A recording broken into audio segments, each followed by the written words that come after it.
Hello YouTubers, this is the 8th video where we continue our Blazor series, building Blazor end-to-end applications in a test-driven, standardized approach. We went through multiple iterations since we started, talking about this series. We talked a little bit about integration with APIs all the way from the brokers and then the services and then the view services. And the last time we started actually touching a little bit on the UI, aspect of the application of the little pipeline that we're building here, which is basically building the equivalent of a broker, which is a base component. Today we're going to continue to talk a little bit about base components and start actually building the next thing, which is the components. The components are the equivalent of your services. This is where all the business logic, so to speak, lives from a UI aspect. So for instance, if we're building, what we're going to be building today is basically a student registration form. And we want this student registration form to basically have particular fields, right? I want you to understand something real quick, before we dive into that. There are so many different ways to do things in software. There is no right way or wrong way. There is, way 1 and 2 and 3 and 4, and some ways are better than others in some aspects, but not really in the other aspects. This is more about what makes more sense and what's easier to digest and understand for myself and for the teams that I work with, and hopefully for you when you're trying to build Blazor applications. So without any further ado, let's just go ahead back to our map here and let's see where we stand in the world when it comes to building Blazor applications. So let's go back here. So as you can see, we went through all the API integrations, right? Behind that API, there's an entire beautiful project with a lot of engineers, really, really good-hearted engineers that are working on building the system for a schooling system, a free schooling system, an open source free system. But also we talked a little bit about base components, and specifically last time we talked about building a text box, a simple field where we can just add in information and then process that information. We also talked about having a button, so we can communicate the events, like pushing these events downstream to an API. Today we're touching on the components, and that's the biggest aspect. That's the equivalent of services and view services, mainly services really, in the data display pipeline. So there's a data pipeline and this is a display pipeline, and these are the components. So let me increase the screen here today just a little bit for the people on their phones, and let's see, let's go for 175%. Let's zoom out a little bit. There we are. All right, and let's go back to my view here. All right. So we touched base a little bit on all of these aspects, and let's jump into the components. So here's Visual Studio. Let's just a little bit zooming out here, and let's start building our components. So we already, last time I was showing you how to build a student registration component. I put in just a dummy text box and a little button, and I'm just showing you, the little bit of magic that happens behind the scenes. But if you're really building a component, a Blazor component, you have to understand a few things. Every Blazor component in the world has three main states. Every Blazor component in the world has three main states. Your component is either loading, or it's in a content mode, or it is in an error mode. All right, so your component is either loading, you see that spinner, a little, smiling face with some progress or a progress bar, or the content where you're actually supposed to interact, or the component is showing you some information, or error, right? And the most important thing for you to understand about building these components is that, if you don't manage these three states in your components, you are inevitably going to end up in two different places. Either your component is erroring out and the end user has no idea because you're not showing them that the component is erroring out. Do not expect your end user to be able to just click F12 and see what the console is showing. Sometimes the console in your Chrome or Chromium Edge or any of these browsers is not really going to tell you what's going on, especially with server-side Blazor. Also, if you don't have a loading state in your component, you're going to lose your customer from an experience standpoint, because the screen is just going to be very blank screen, until you actually are able to load the screen. So I want you to be aware of this. Let's go back to our screen here and let's talk a little bit. I made a little diagram for you here to understand. So there's loading, there's content, and there's error, right? This is not a straight signal, and they're not in the right order either. This is actually, you know, they may or may not have that chronological order, and the order of these is actually more like this. The chronological order of these. Let's get rid of this guy. Here you go. So you may end up like this. This is exactly the order of this. You go from loading, that's your initial state, to either content or error, but also content may lead to an error. Content may lead to an error. Can error lead to a content? Maybe. You could just, you know, say retry or try again or submit the request again. Maybe, right? But the one thing that we know for sure is that these components, you know, they go back and forth, you know, based on the life cycle and the events that are happening in your component, right? You don't necessarily go from loading to content to error. You know, you may go from loading to error or from loading to content or from content to error, right? At least the most common states that you may deal with, right? So how do we represent that in code? How do I go and say, okay, for my Blazor component, I want to account for that. I want to be able to say, if my state is like this, then do this. And if the state is in this stage, then do this and that. How do we do that? First and foremost, we need to build a container. And this container will be basically something that we put our components in, and this container will universally handle all the loading and content and error scenarios, specifically the error scenarios. So how do we go about doing that? And that's really what I want to focus on today. Let's go in the back here. So you have these base components, this is views, and then you have the components. Let's go ahead in here and create a little folder. And let's call this container components. And inside that container component, I'm just going to build a little something in here. That would be container component like this. And this container component will basically have few attributes, few things that we really want to focus on. All right. This container component here, let's go ahead and build some C# code behind that guy. Okay, so back end to front end container component.razor.cs.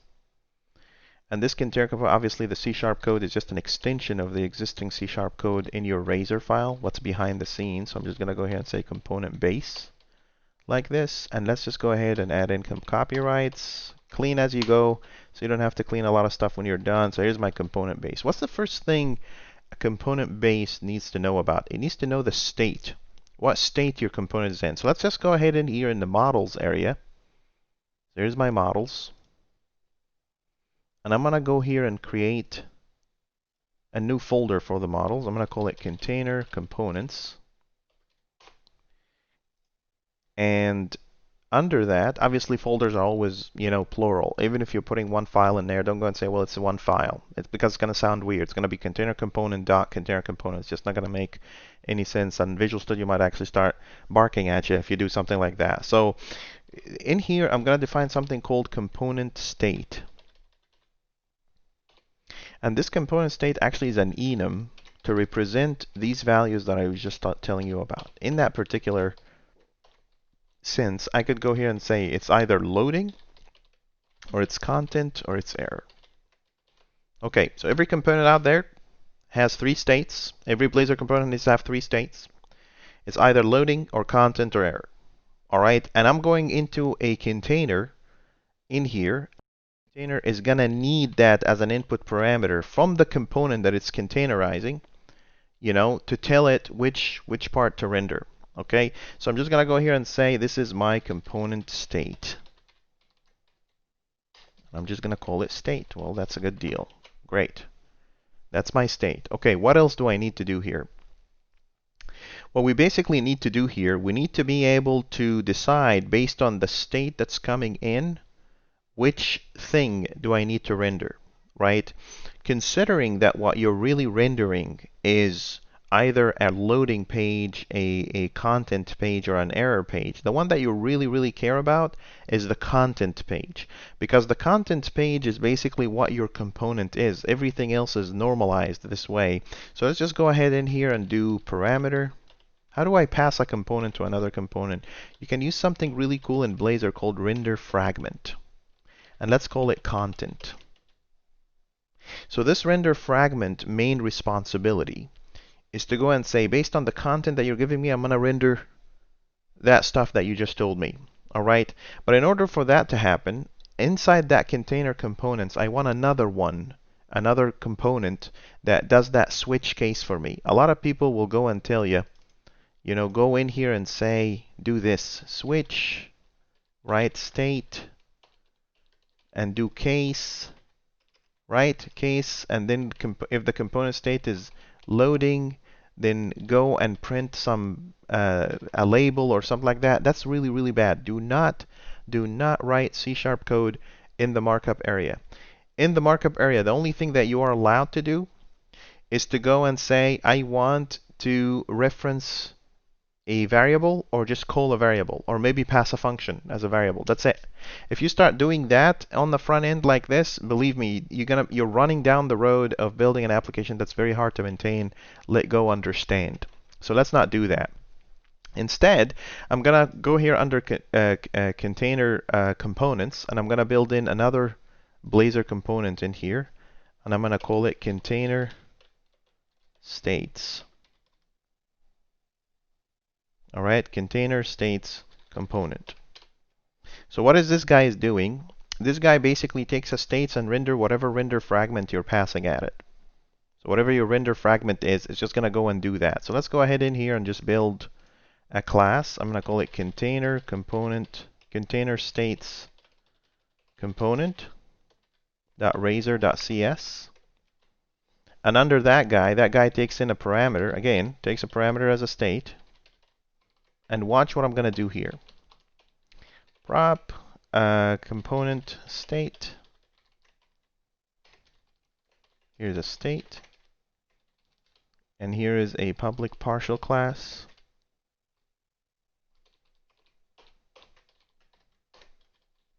And under that component state, I can go and say, all right, so here's a function. Private component state function. I want a function to return that stuff. So this is render fragment, and here is my component get component state fragment, and this is where your C# code actually goes. So in this area here, you can actually go and say, based on this fragment, I want to be able to render one of these three states. All right, just as simple as that. So what I'm going to go do, I'm going to go here and say, well, switch. Let's use some C#8 magic. So I'm just going to go here and say this return state, switch like this, and in here I'm going to go and say, well, the first state is component state dot loading. It should give me a loading fragment. We're going to define these fragments in a second. And in the component state in here, I can go and say in the content area, I want the content fragment. And then when the state is error, I want to go and say error fragment. And if I have no other state left, then error out, because that means someone has added a state, an additional state to your enum, without actually building a corresponding fragment to that state. Right? So now we're in a tough situation, because the fragments that you're building in here, or the states that you're building in here heavily depend across the entire. This is one of those universal components that will help you, work faster and better when you're spinning up components across the application. I want you to pay very close attention to that one. So let's just go ahead in here and say, well, then my fragments have to be parameters. Render fragment. So this is my loading fragment, like this, and here's another parameter. Here's another render fragment, and that's my content fragment. And here's another parameter, and this guy is my error fragment. All right, so these are the three fragments that I'm using. All I have to do here, like I said to you, just go ahead in here and say git component state fragment. That's it.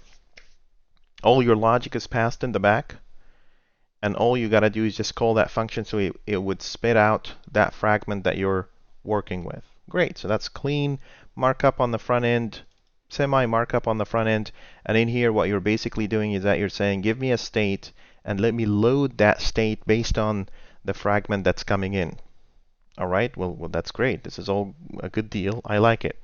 Let's go in here in the container component then. Well, if that's the case, then based on the state, since this guy already handles the other fragments, the only thing, the input parameter that really needs is basically the content fragment, which is basically what you're passing in as a component, right? So in our student registration component, like I'm going to show you in a second, the only thing you care about is the content. And the component itself is responsible for sending a signal to this container component to say, I am in error state, I am in loading state, I am in content state. All right, so let's just go here and say, well, if that's the case, then here's our container states component. And inside of that guy, there's a loading fragment. See how I'm passing these parameters in a markup form. I'm passing in a loading fragment and a content fragment and an error fragment. Well, that's great. Here you go. Loading content fragments, it's all good and dandy, love it. Okay, so I have all of these things in here. Well, in that case then, what do I want to do next? I want to be able to say inside my content fragment, I'm just going to go ahead in here and actually put in my content that was passed into me from whatever component. So this is the parent component. All right, and then in the loading fragment, I'm just going to put something nice like loading like this. And in the error area, I need to know what the error is. I need to know what the error is. So let's have this as a parameter in here.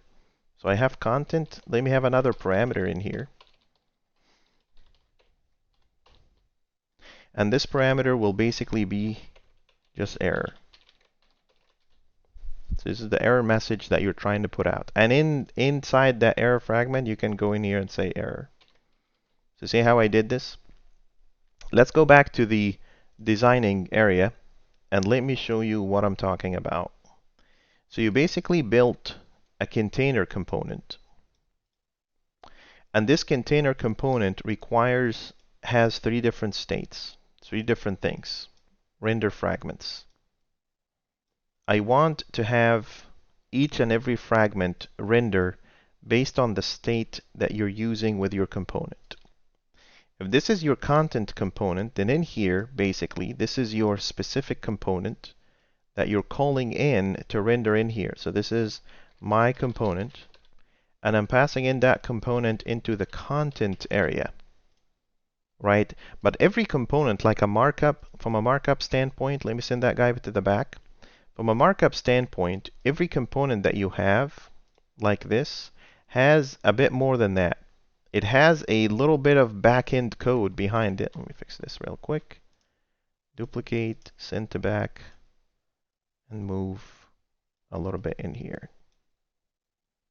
There you go.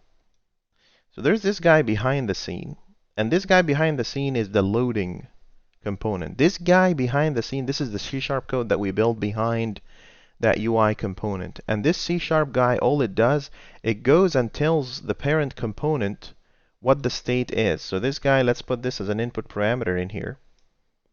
And we're basically saying my inputs in here is state and error.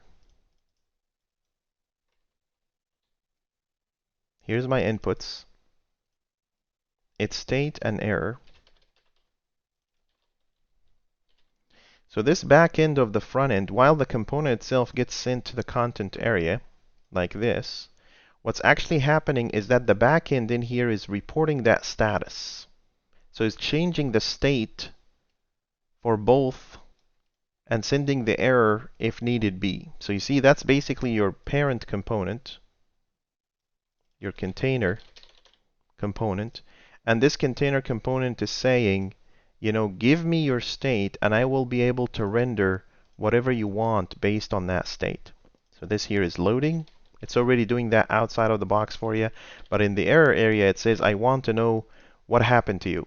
What message do you want to communicate to your end user from an experience standpoint so you can communicate that information. So this container is encapsulating your component, and it's telling your component what needs to happen based on the state of the world.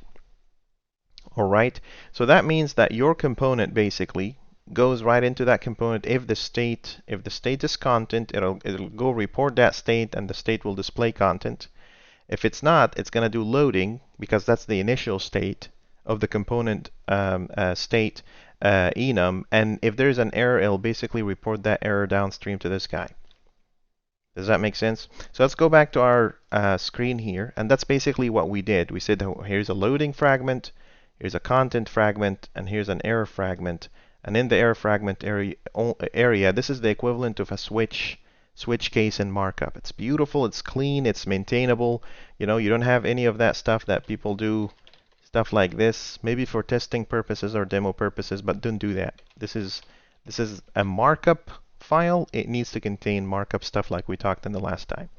All right, so I built this thing called container component, and it does few things for me. All right, it takes a state, it takes an error, and I'm rendering this. How does that apply to my actual component, which is the student registration component right here?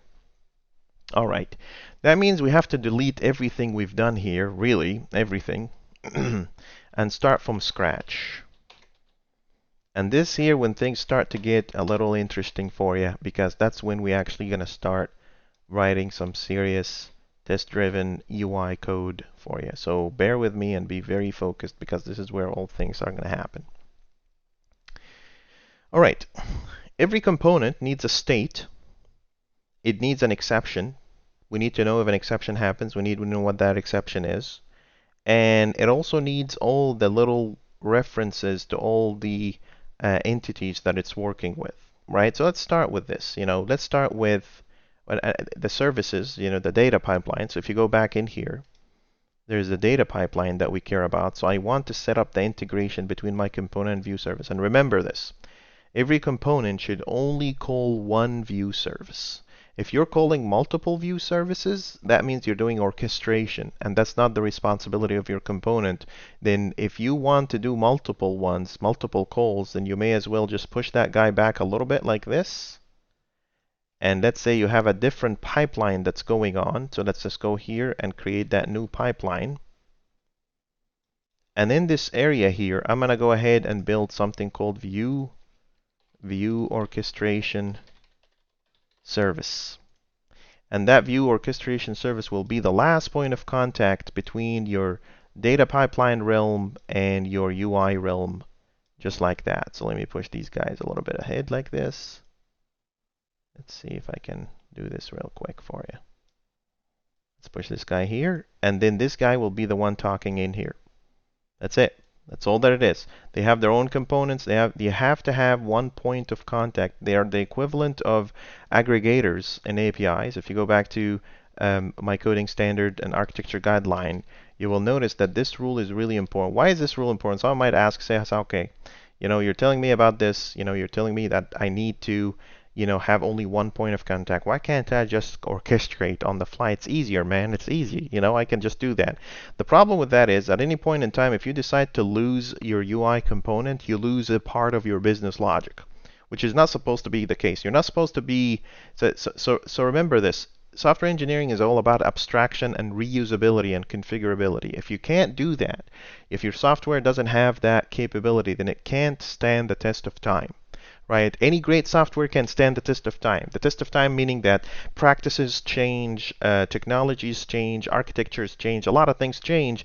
Your business logic should still be the same. And that's basically like if you go to a computer science school, university, college, whatever the case may be, you will notice that, you know, a lot of people get frustrated, said, well, I'm not learning about ASP.NET Core and this new latest and greatest technology. What really matters in any software, really, you know, it's really important that you know how to expose your information and build beautiful websites and all that kind of stuff. But what really distinguishes one piece of software from another is the actual core business logic. And a lot of people need to basically, you know, sometimes forget to remember that you want to keep that business logic as far as possible and as pure as possible from any strong dependencies on anything external. Like someone the other day asked me that question. Someone said, why don't you use AutoMapper in your business logic so you don't have to do the mapping yourself? Well, the problem with that is that if I use AutoMapper, then I have strong dependency in my business logic on some external library. I'm okay with me putting it in a broker all the way far and then mocking that broker and then saying, okay, that broker will do the conversion for me. Sure, why not? But if you start letting non-native libraries control your business logic, that means that your business logic is at the risk and at the mercy of those who maintain that library. You shouldn't do that.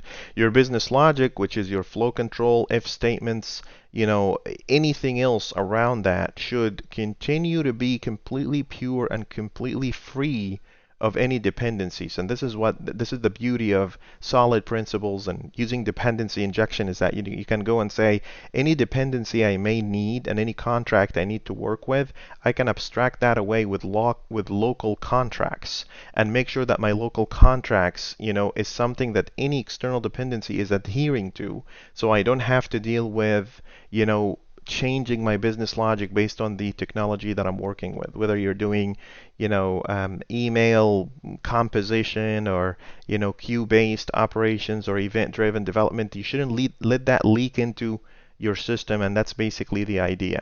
So let's go back to, and I apologize here for going on a tangent, but these are the opportunities where we get to sit down and talk about what does that mean in practicality. All right, so let's go back to the original state of the world, the simpler state of the world, when we are just basically have a component and the component is talking to a view service, and that's the world that we're dealing with. All right, so let's go back to my component here. What's the first thing I really care about? We need to inject the view service that I'm working with. And remember, last time we built, I think the 6th episode, we basically said we need a view service in here. So I went in here and I said student views, and this is my services, and here's my student view service. And my student view service offers this asynchronous functionality that allows me to post a student asynchronously to an API, which is all good and dandy. It's beautiful. There's no problem there. Let's go back to our component in here, and let's just do that. I'm going to inject property iStudentViewService.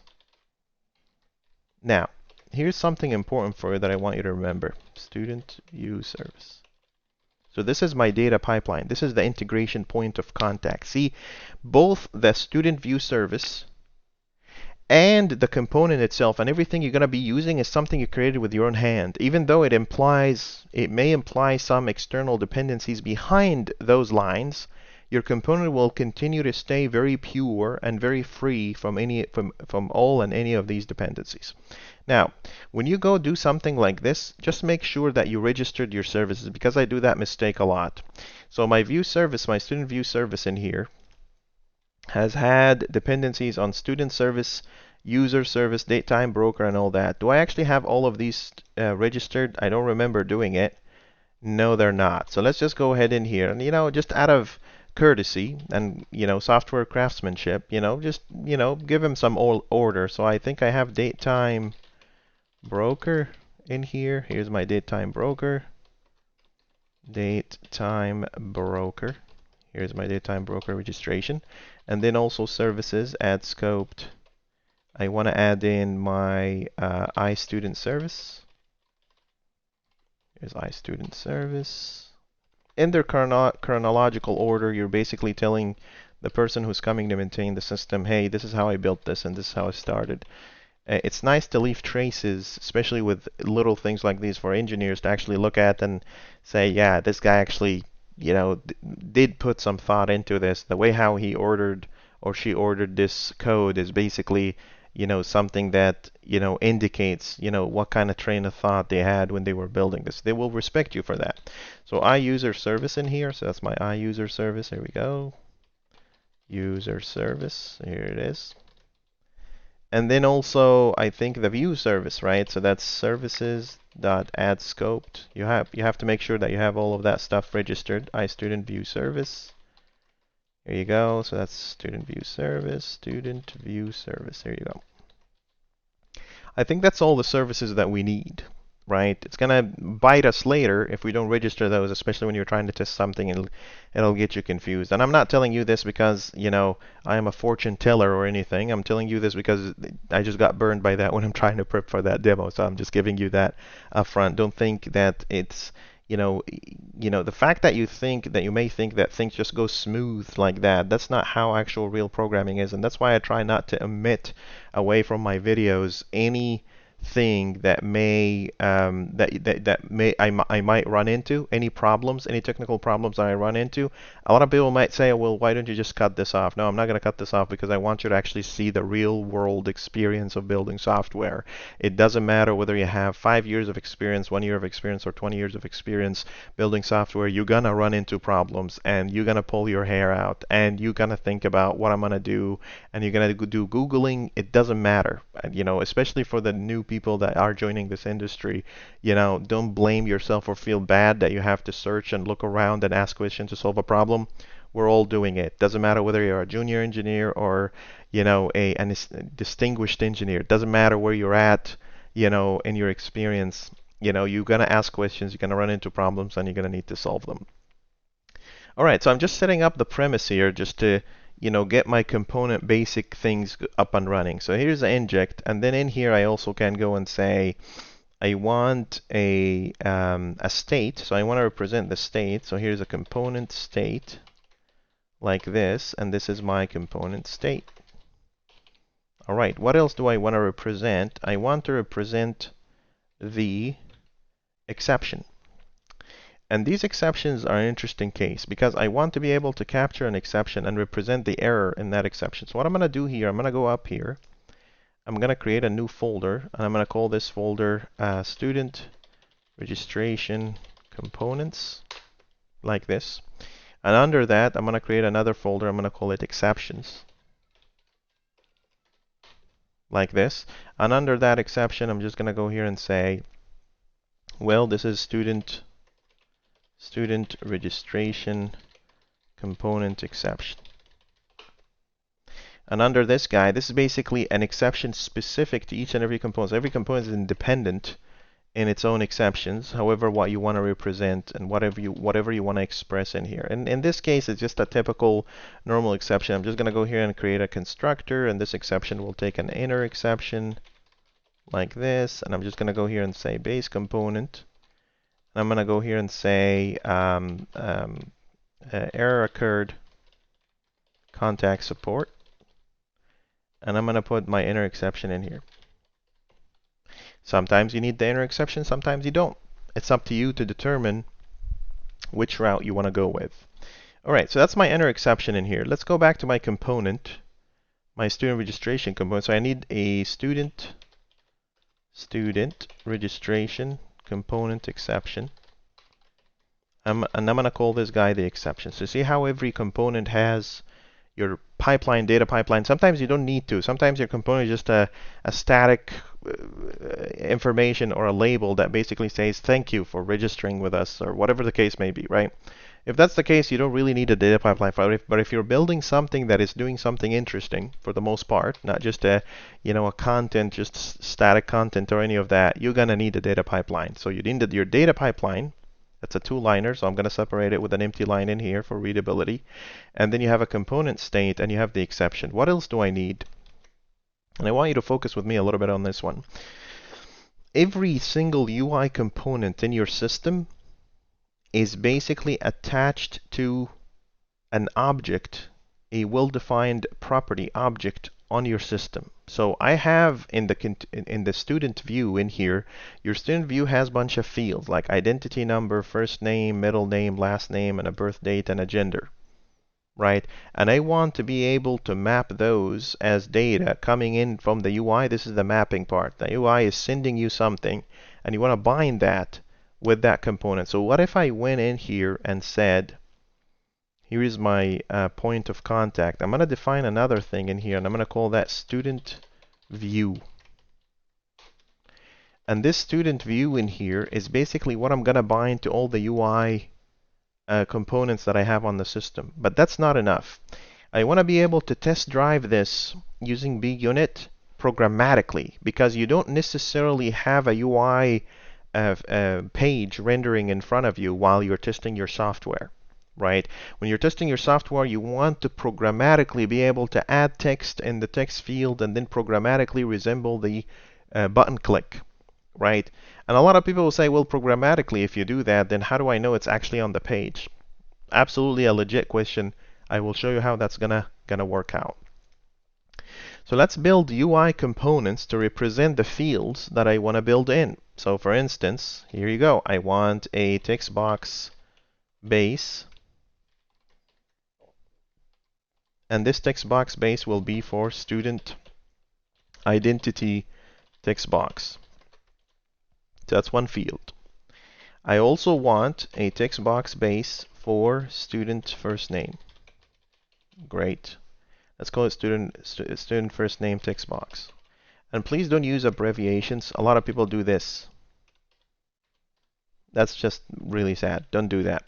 You know, if you run into a situation where these abbreviations or just shortcuts, you know, are matching something else, you know, things start to get really, really interesting. The funniest story I heard the other day is a guy that, you know, had a variable that's called legend, string legend, legend colors or something like that. And then he wanted to simplify it, so he made it like this. And then someone wanted to simplify it more, so they made it like this, and then they ended up calling it feet. So don't do that. It's bad. It's bad. Stop doing that. It's a rabbit hole. Don't do that. So anyway, let's go back in here and say this is text box base, and that's student middle name text box. And then there is also student text box base student last name text box. And what else do I need? I think these are about the same. We'll talk a little bit more about the drop down and the date time because these require their own UI component. We'll come back to this one in a bit. But what we want to care about in here is basically the binding between these components and the value that is being changed and all that. We'll come back to this one in a second. But okay, I have well, component-wise, I have 1, 2, 3, 4, 5, 6, 7 things I need to look after when I'm writing tests. All right. So how do I verify this? How do I write tests for my UI components? Let's go ahead in here and say initialize component. So I'm committing this one and I'm saving this guy in here. And then let's go ahead and build some tests. So I have in my tests in here, let me hide the camera in here so you can see that bottom part.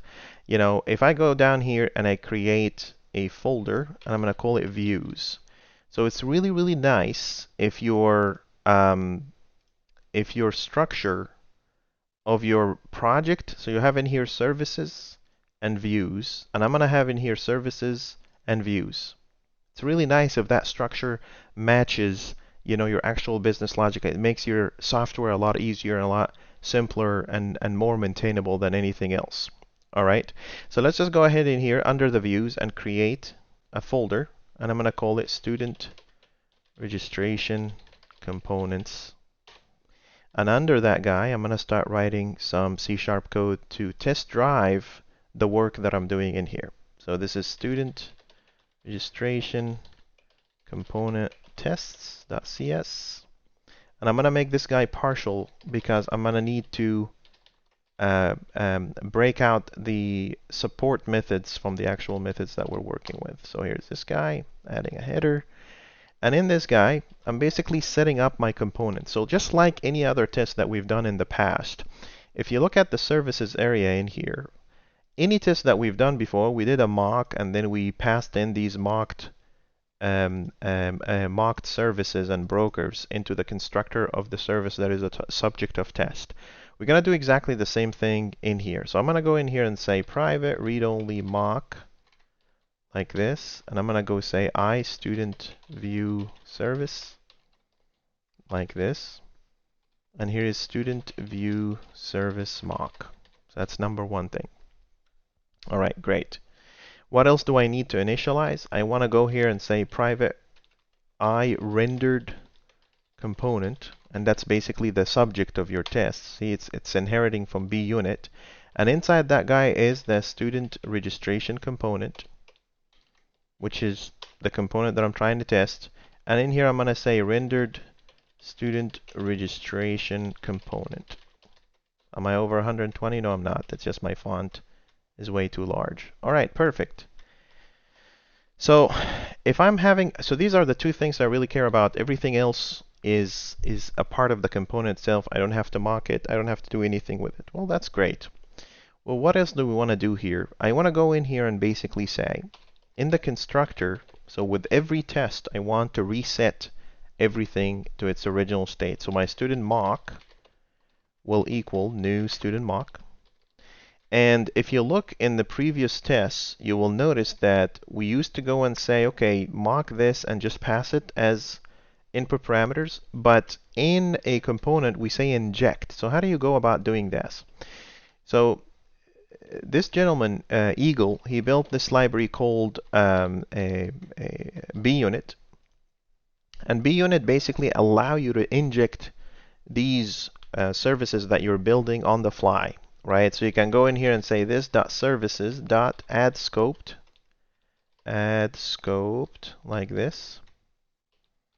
Look, and inside that scoped, you can go and say student view service mock.object, something like that. Right, I think you have to do services like this, and that works, right? So that's one part. You can also say add singleton and have this running. This is also fine. Either way is fine with me. I normally actually go with singleton, but scoped is also fine. What else do I want to register? Add Blazor, server-side Blazor in here. So here's I added my server-side Blazor. That's it. If you go back to your startup.cs, that's pretty much all you have. Add server-side Blazor. You know, I don't think you need the Razor pages because you're not really rendering anything. It's all in a phantom space, so you're not really rendering an actual page. And then everything else, the HTTP client and root directory, your HTTP client is already abstracted away behind your API broker, and your API broker is abstracted away behind your service, view service. You are way far from having to worry about any of that, and that's the beauty of abstraction. You don't have to worry about everything else downstream. You're just supporting what you really care about. Let's go ahead and create another file in here, another partial class file, student registration component tests.render. Remember how we used to say logic? Now we're saying render for this guy, because it's exciting times, right? Because you know this is what this class is showing. It's showing that you're rendering the right things, and out of that rendering, you're doing the right stuff for your component. You're test driving your component. So what's the first test? The first test always when you're writing or test driving a Blazor component is that you want to make sure that all your components are in place and they are at the right initial state. In this case here, I'm going to go and say public void should initialize component. And in here, I'm going to go and say given when then. And what's my given? My given here is the component state should be in loading state. Let's make sure that this is the case. Expected component state equals so component state dot loading. So that's number one thing. Let's go ahead and initialize. So this is initial student registration component equal new student registration component, like this. So I didn't really render my component. I just initialized it as a normal class. I'm just initializing it as a normal class so I know that, you know, all the properties on that component are in its own original state without any issues with it. Is that really the case? Let's find out. So initial student registration component dot, where did we start with the state? Should. I'm going to use your fluent assertions in here, and be expected component state, which is loading. Great. What else do I want? Initialize component dot exception should be null because I have no exception. What else? Initialize component dot. Let's get all the text boxes now. Like, you know, the student identity. Where is it? Student identity text box should be null. There you go. And then initialize student first name should be null. There you go.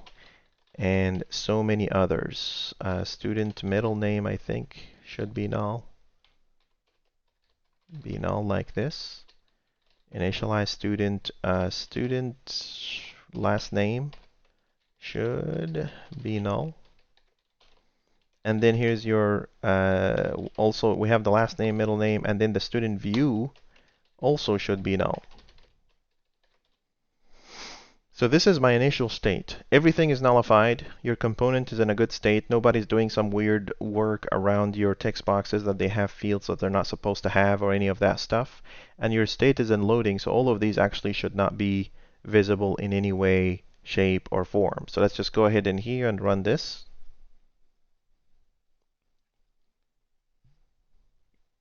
Here we go.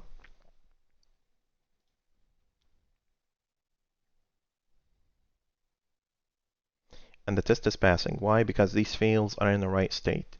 If anyone goes and says, well, you know, maybe I should go ahead in here and do something very smart and initialize my component like this is bad. Why? Because your test will fail and it breaks the dependency on actually rendering these components, right? Like your test will freak out and it will throw an exception because you are in a loading state and you should be having no UI at all.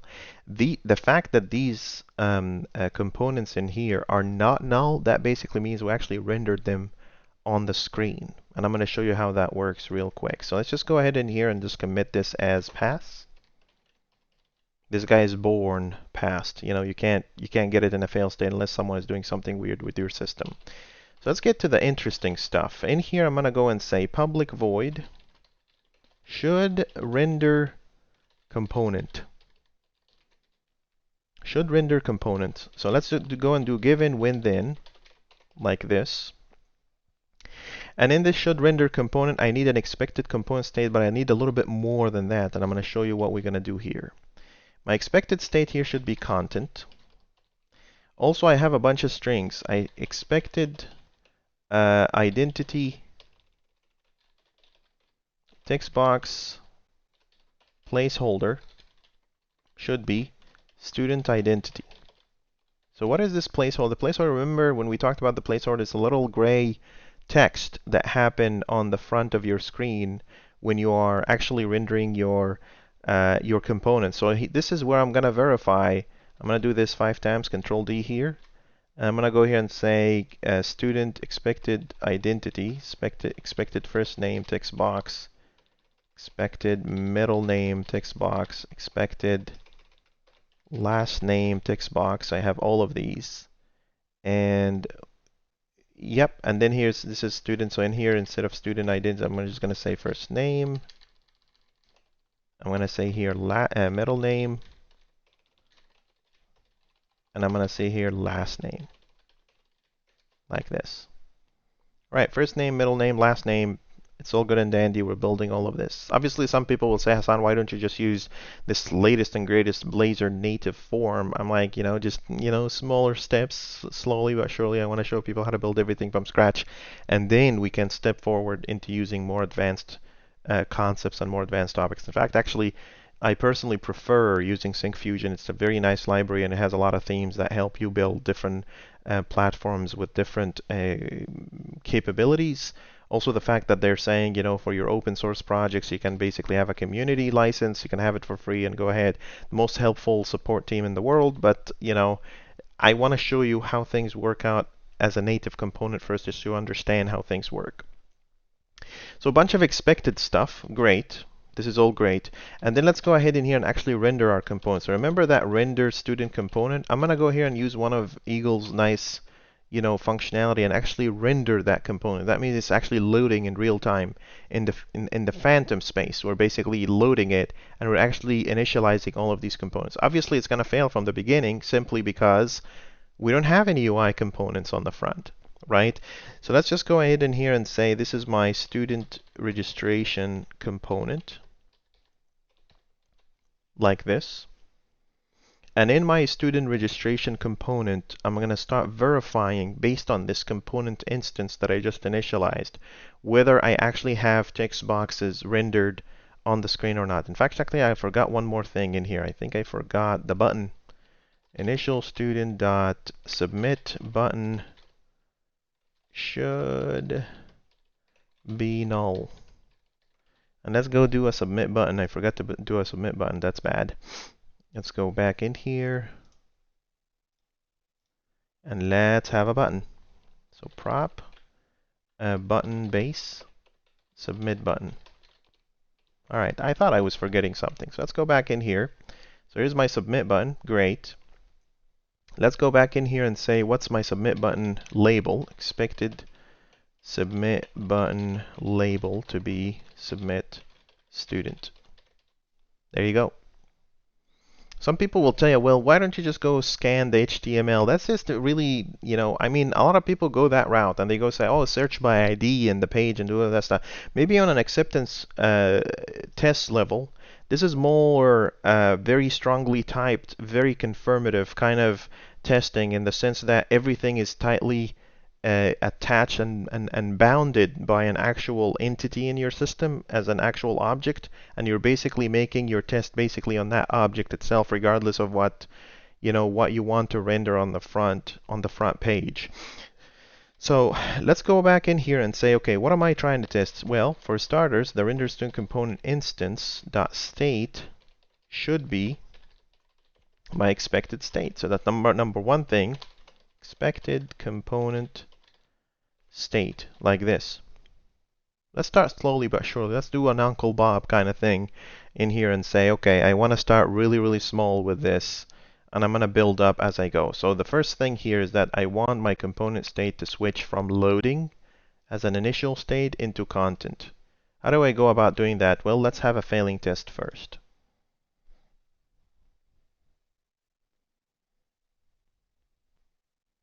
Here we go. And do I have a failing test? There you go. It says literally in here, it says expected object to be content but found loading. Now we're starting to work with this, right? Now we're starting to see that if I'm loading and rendering my component, something else needs to happen. So let's go into that component and actually make that test pass. But first, let's go back in here.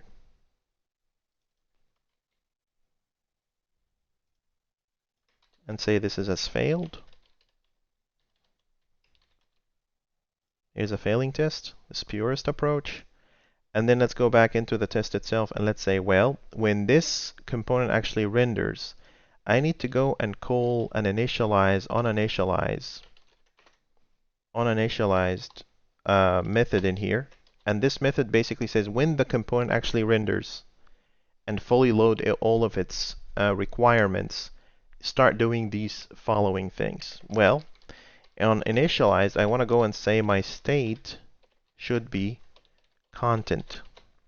Some people told me, why don't you just keep on initialize the original one? Sure, if you know what it's doing and you want to keep it in there, sure. If you don't know what it's doing and there's no practical point of keeping it in there, then don't keep up code that you don't care about.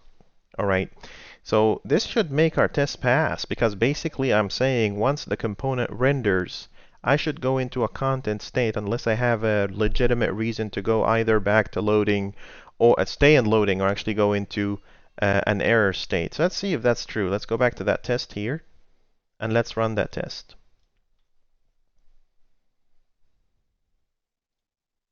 Here we go. And it went green. So that basically means that I have successfully test driven the situation where the component is reporting the right state once it renders. Great. Let's mark this as pass. What's the next thing? The requirement here is to ensure that my text box is not null. That means I rendered it on the screen, number one. Number two, I want to make sure that it has the right placeholder in it. So how do I go about doing that? I can go in here and say this dot rendered component dot instance dot student identity text box should not be null. So this statement here, I want you to focus on this. This is my favorite part about Blazor. I don't have to go and say this dot rendered student component dot find or search or whatever the case may be. I think it's find like this. Yeah, there you go. Dot find. I don't want to go and do this and go and say search for text box identity. This is really prone to error because you have to remember the identity, and if someone changed the identity, you're screwed, and it just gets really buggy so fast. Instead of doing that, why don't you just define a strongly typed object and say if this guy is not null, and we're going to come to the next point here. If this guy is not null, then that means it definitely is attached to an actual UI component on the front end. Is that really true? Let's find out. Let's go back here into the student registration component. In my student registration component, I basically need a container component. And I'm going to report the status to that container component shortly. Let's just do using, here's my container component. Otherwise, I won't be able to test anything else. And that container component needs a state, so let's give it a state. And my container component also needs an error, right? So that would be my exception dot message. Basically, the exception is basically the exception that, but let's not get to that part yet. We're not there yet. Hold tight on that one. We're just talking about the state. And inside that guy, there is a fragment called content. And inside that content, I have a thing called text box base, and that's where things get interesting. How do I know? How on earth do I know that I have a text box base rendered on my front end? I'll tell you exactly what happens, how you do that. In this base, you can go and say ref, so that's a reference. And in that reference, you can reference your text box student identity text box like this. So now you're basically saying this guy will be null, student identity text box will be null unless you render something on the front page. And unless this thing that you're rendering actually is attached to some content in a component, because you're basically saying this will not load unless the state is content. If the state is not content, it's not going to work out. So let's go back to our test and see if that's actually true. If I go back here and say run, actually, here's a mistake I made. I'm going to comment that part in here, and I'm going to have the thing fail first. Shame on me. I need to show you the thing failing first. Let's go back here. So this is not null. Let's go back here and have this guy say, well, this guy is null. Let's go there.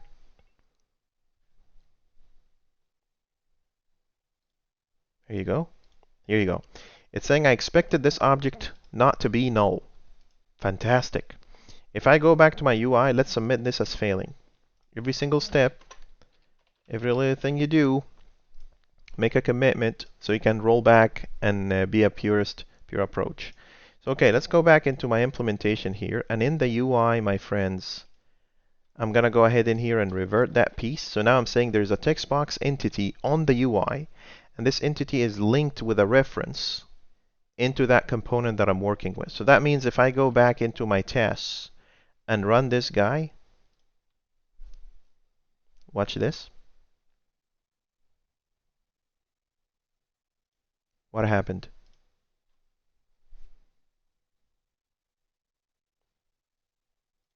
No, it still failed. Surrendered student instance student identity text box. And let's go back to this guy here. And let's see, student identity text box, ref. So that's my text box and that's my content. And just out of curiosity, let's make sure that my component here, when it's loading, when it's content fragment. That's right. And in my container here, inside the content fragment, I'm actually loading the content, so that's great. All of this is fine. And let's see. Let's go back to my test here. This has to pass. So let's read that error again. I'm basically saying render student instance student identity text box should not be null. In here, it's basically saying expected object not to be null. Let's see what the failure is. Line 58. We rendered this guy. Let's see. See, that's one of the things that I was talking to you about earlier. You know, if any of these issues happen, I want you to actually see real time what's going on, so you see how things are being fixed as well. So let's see if we can fix it first before we brag about, oh, look, things are failing and I can fix them. So this is student text box based reference to this guy. And I just want to make sure that there is nothing else that is holding things up from loading in here. So we validated that the content, the state actually turned into content. But the student identity text box in here is still not in the right state. All right, let's look a little bit into that error.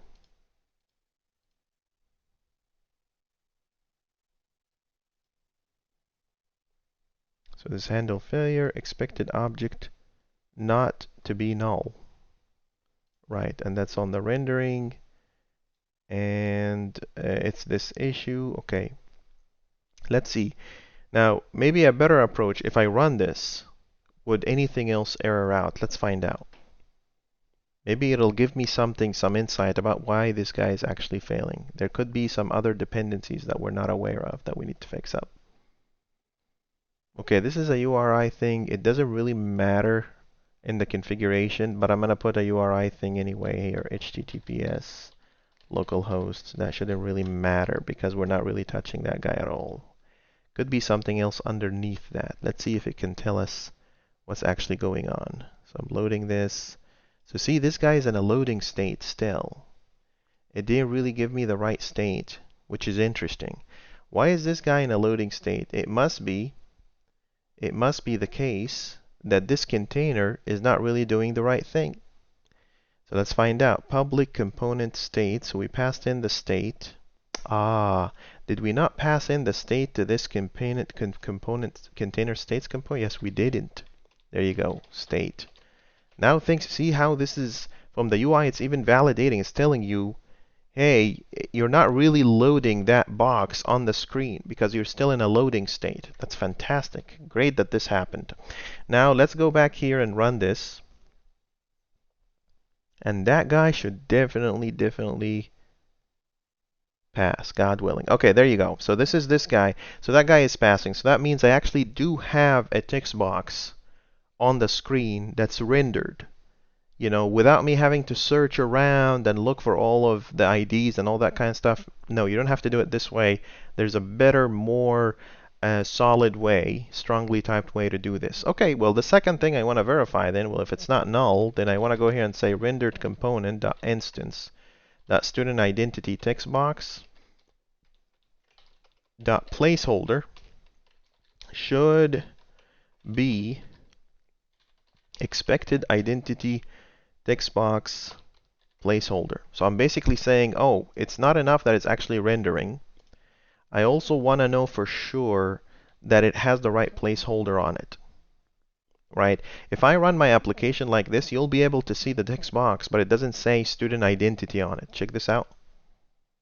There's no student identity in here. So how am I supposed to do that? Either I need to have a label and link that label to an object and make sure that this label is doing the right thing, or I could use a strongly typed approach and actually follow that. Sorry, not strongly typed necessarily. It's just a placeholder, leverage existing UI capabilities, right? So let's do that. Actually, did I commit my code for this one? I don't remember. Let's roll back real quick. No, I didn't. So let's go and commit this as pass. There you go. Pass. Perfect. Let's move on. See how I'm doing this step by step. Let's go back here and let's add this guy. So student component instance placeholder. So this guy should definitely fail. And the reason why this should fail is basically because I didn't put a placeholder on this guy. So I can't really verify that the data that I'm putting in there is actually reflecting that. So see, this guy has failed. Why is this guy failing? It's basically saying, I expected your string to be student identity, but found null. You didn't really put a placeholder on your text box. So let's just go ahead and do that. Let's commit this guy in. Fail. And let's go ahead in here and go fix it. Let's go back here into the implementation And let's go into the UI and say my placeholder in here. And please, if you have multiple parameters, consider taking a new line like this. So what is this guy? This guy should say student identity. So now my UI, if I run my UI like this, it should actually confirm to the unit test that I'm writing that I have a student identity in here. See this guy? And when I type, it goes away. So that's a placeholder right there. Right, let me zoom in a little bit. There you go. Oh, it's even like turns into mobile phone mode and stuff like that. Great. So as you can see here, now I have student ID. Does that mean that my test actually is going to pass? I think it will. Let's take a look. This obsession that we have with unit tests, I don't understand it. All right. There you go. So this guy is passing in here. So that means I verified that the content is loading in the right state. I verified that I have an actual text box on the UI from the outside. And I verified that I have the right placeholder. So that means the rest of this is just going to be a breeze, right? I'm going to go here. So this is passing. I'm just going to go here and say pass. I'm just going to do the rest of them real quick so you can see the rendered components and all that kind of stuff. So let's just go ahead and copy mostly of these. I need probably about 8. Here you go. All right, let's fix those. So I want this for, this is a component state. This is it. So I start from here, right? Student registration component. This is student first name, right? This guy should not be null. And student first name should have the right expected first name placeholder. So that's 1. And then I want the student middle name, and this middle name should not be null, and it should have the expected middle name placeholder like this. And I also want a couple more of these. Control D. So this is the last name like this, and this is the student student last name with this expected last name text box placeholder like this. And then at the very end, I want to verify that this .rendered component instance button, the submit button, should not be null. See, it's all strongly typed. You don't have to search anything. Very straightforward. And then under that, I want to say rendered component instance dot submit button dot label. This is all our own components, our base components that we built in the previous sprint, should be expected submit button label. What else? One more thing I want to really verify. I want to make sure that when I load my screen, I'm not making any API calls. So I want to verify that there are no other calls have been made to my student view service mock. So this is your test right here. You set up the component content, your expectation. You set up the expected labels. And you set up a button, you made sure that the button exists, and then you verified the content of your form. All the content of your form from the beginning, from the label and the placeholders, whether they actually exist on the page or not. So this guy here obviously should fail because, we don't have all of these things actually set up in our system. So let's just go ahead in here. And let's set this up real quick. So this is failing, and this is failing for all the right reasons in the world. So let's just go ahead in here and commit this as a failing test. And let's go ahead and fix our UI. So in here, what do I need? I need a bunch of those, right? I need, here's 2, 3, 4, and then I need a button base. And this guy will have a ref to, you don't need the double quotes in this one. So you basically need submit button, right? And in submit button, you need a label that says submit student, I think. There you go. And for each and every one of those, you basically want student first name text box, student middle name text box, and you need student last name text box. And in each and every one of those, you basically want to say first name,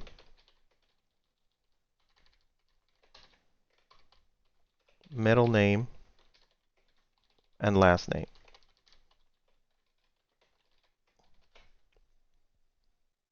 So we're at a failing test, and now we expect our test to pass. I think it should pass. I don't know. Let's find out.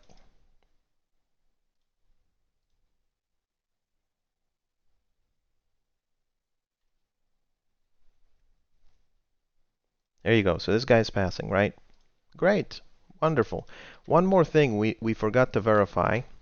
We need to verify, so this guy's pass. One more thing we need to verify. We need to verify that both our model, our student view model, so this is rendered component instance student view, this guy should still be null because we didn't really pass any inputs in here. And we also should verify that the rendered component instance exception is also null because nothing really happened. No exceptions really happened on the system. All right, so that's a complete test. Now this guy should pass actually out of the box because we haven't really done anything in there. So I'm just gonna go ahead in here and just pass this guy. And this guy is passing. There you go. You can see it at the bottom here. Total test pass. And then let's put this guy in here and just say this guy pass like this. All right, is that really true? Is that really true? If I go and run my application like this, do I actually see the text boxes? Let's see. There you go. Identity, first name, middle name, last name, and a submit student, right?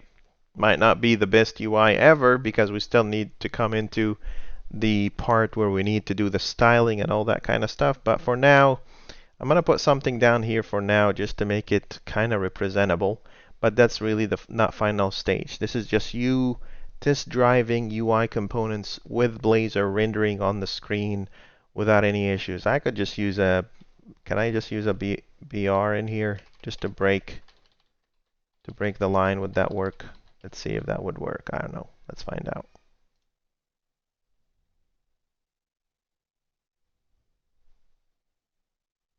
That worked? Does not work. I think this also happened last time. Well, I'm not going to let it beat me this time. Let's see if we can make it actually work. Now I'm stubborn, and I'm going to have to make it work, because if it doesn't work, I'm going to need to know why, and it's going to be an interesting day. So let's just go ahead in here and run this. What if I wrap it up in divs? Does that work out? Let's see.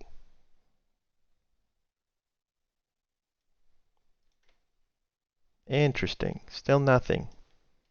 Still nothing in here. Why is it still nothing in here? I am not sure. I'm not sure. We need to make sure that these if I wrap all of this in a div and I say align center, don't ever use align center as deprecated. I'm just using it as an emergency measure just to try something out. But we're definitely gonna, you know, have a round with the. So there you go. That's much better. Here's this guy.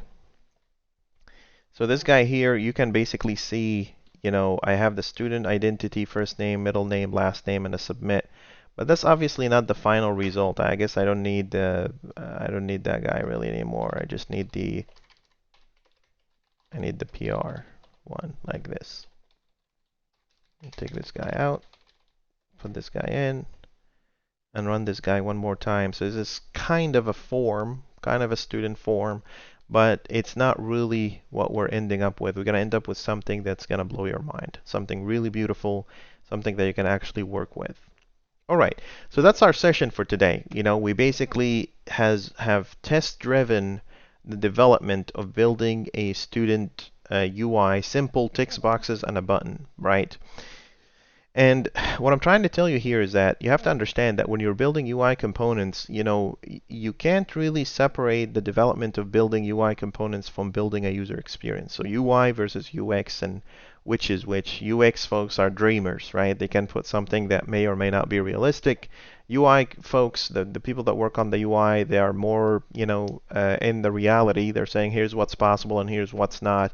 And sometimes you need to find the middle ground. I personally suggest that when you're building a web application like this or a UI component, you have to start from the customer, from the person that's actually going to use your software, and work your way back to the component. But in order for that to happen, you need to be well versed and you need to master the technology itself or the skill that you're working with, so you know when you're talking to your end user, your customer, your client, what's possible and what's not, so they can either offer you other options or think with you about a better options for their experience, because it always starts from there, right? If you're building a printer, don't show the printer to your customer, show them the actual printed sheet of paper that's going to come out of that printer and tell them, do you like this? Is this what you really like? And that's basically the main thing. While we're talking about these things, we'll jump into, just little, tangents, where we talk about what's possible and what's not from a user experience perspective.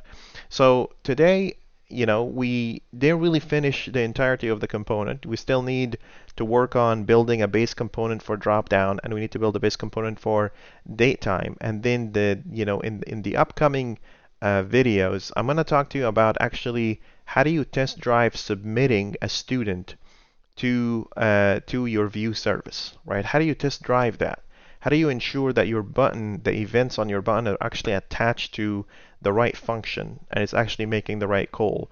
But more importantly than that, how do you bind your input components to a particular model on the system? So if we go back in here real quick, how do you make sure that this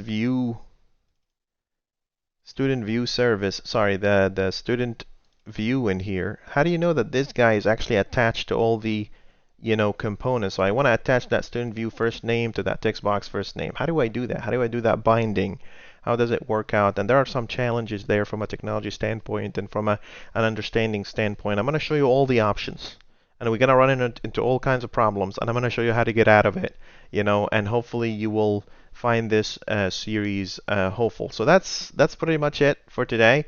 If you have any questions, comments, or concerns, please feel free to reach out and drop a comment in the comment section. I will make sure I drop all the links for all the previous videos, in this series, along with the new standard, the standard and guidelines document, which basically, breaks out all the details about, why we're building brokers, why we're building services, and what's the real mindset. And I make sure that the mindset behind that, and I actually make sure that it's up to date as much as I can. And yeah, absolutely. I hope you enjoy the video, and I'll see you in another one. Take care and have a good day.